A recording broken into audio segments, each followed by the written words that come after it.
शेतकऱ्यांवर एकीकडे अस्मानी तर दुसरीकडे सुलतानी अशा संकटांचा फेरा पडल्याचं चित्र देशात निर्माण झालंय। आखाती देशातल्या युद्धांमुळे खतांचा तुटवडा जाणवत असताना महागाई गगनाला भिडलेली आहे। दुसरीकडे शेतकऱ्यांच्या मालाला दर मिळत नाहीये। त्यामुळे आधीच अडचणीत असलेला शेतकरी सरकारनं वेळेत कर्जमाफी न केल्यामुळे अधिकच अडचणीत सापडलाय। शेतकऱ्यांच्या अस्मानी सुलतानी संकटाचा घेतलेला हा आढावा।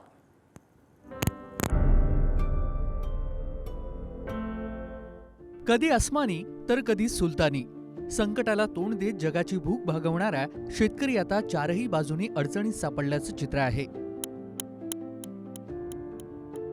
राज्य सरकारनं शेतकरी कर्जमाफीची घोषणा केली आहे। सरकार शेतकऱ्यांना 30 जूनला कर्जमाफी देणार आहे।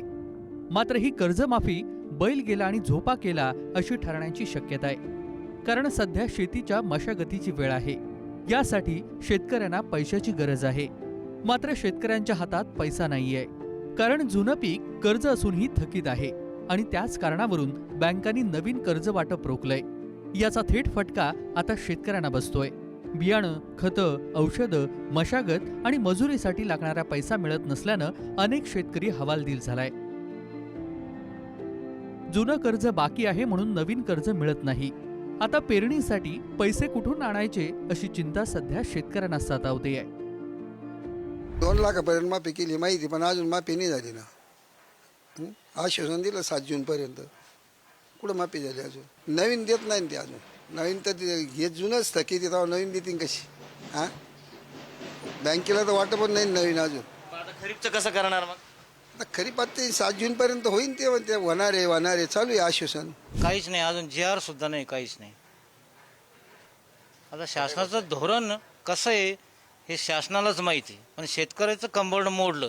एकतर धान्याला, आपल्या पिकाला कुठल्याच प्रकारचा भाव नाही आणि शेतकऱ्यांनी नुसतं आश्वासन देऊन ठेवले, शेतकऱ्याचं काही खरं नाही। कर्जमाफीकडे डोळे लावून बसलेले शेतकरी बँकांच्या फेऱ्या मारतायत। मात्र बँक प्रशासन नियमांवर बोट ठेवत कर्ज नाकारत आहे। पुढारी न्यूजच्या बातमीनंतर महसूल मंत्र्यांनी याबाबत लवकरच निर्णय होईल असं म्हटलंय, पण तोपर्यंत शेतकऱ्याला पैसे मिळणार नाहीयेत। मी स्वतः नागपूरची आणि अमरावतीची बँकाची बैठक घेतलेली आहे। कुणालाही कर्ज त्या ठिकाणी मिळणार नाही अशी स्थिती कोणत्याही बँका घेणार नाही। सर्व प्रायव्हेट बँका असतील, नॅशनलाइज बँका असतील, डीसीसी बँका असतील, सर्वांनी शेतकऱ्याला कर्ज द्यायचं आहे आणि ज्या बँका आडमुठेपणा करतील त्यावरही सक्त कारवाई करण्याचे निर्देश मागच्या वेळी मुख्यमंत्र्यांनी दिले होते। आम्ही त्या निर्णयाला घेऊन पुढे जातो आहे। एकीकडे बँका नियमांवर बोट ठेवून कर्ज थकीत असणाऱ्या शेतकऱ्यांना नवीन कर्ज द्यायला तयार नाही, तर दुसरीकडे घरातील शेतमाल विकून मशागत करायला जाणाऱ्या शेतकऱ्यांच्या शेतमालाला कवडीमोल भाव मिळतोय। कांदा उत्पादक शेतकऱ्यांची अवस्था घडईपेक्षा मडई जास्त झाली आहे।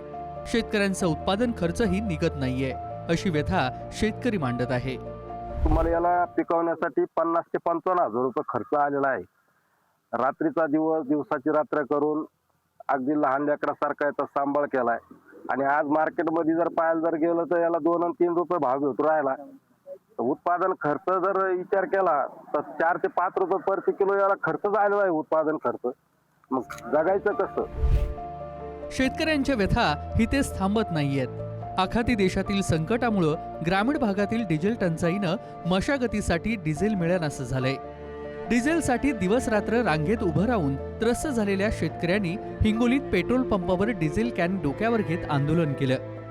मध्ये 5 किलोमीटर ट्रॅक्टर येतो तर मिनिमम किती 1000 रुपयाचं डिझेल जाते आणि नाही म्हणलं तर एका माणसाचा नाश्ता पाणी अमुक ढमुक खर्च नाही म्हणलं तर 400-500 रुपये होते खर्च। 500 रुपये डिझेलसाठी आपल्याला तिथून इथं यायला पुरते का साहेब? नाही पुरत ना। एक तर कॅनीमध्ये जर 2-2 हजारचं दिलं तर एक तर होईल, नाही तर मग काय करा, ज्याचे ट्रॅक्टर आहे त्यांना टोकन देऊन टाका, बाबा तू रोज ये 2 हजारचं डिझेल घेऊन जाय। ज्याला टोकन नाही त्याला डिझेल बंद करून टाका।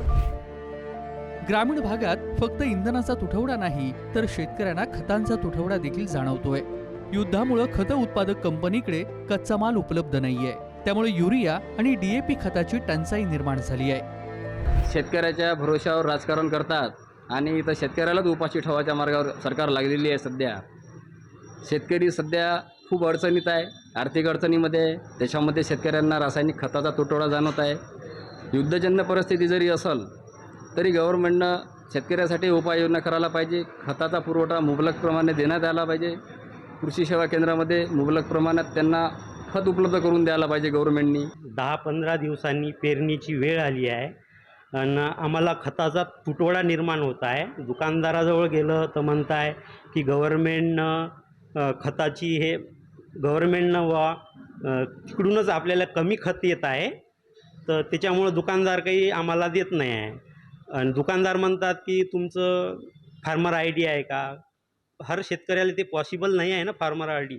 आता काही शेतकऱ्याचं आय डीच नाही आहे, त्याच्यात आम्ही काय करायचं.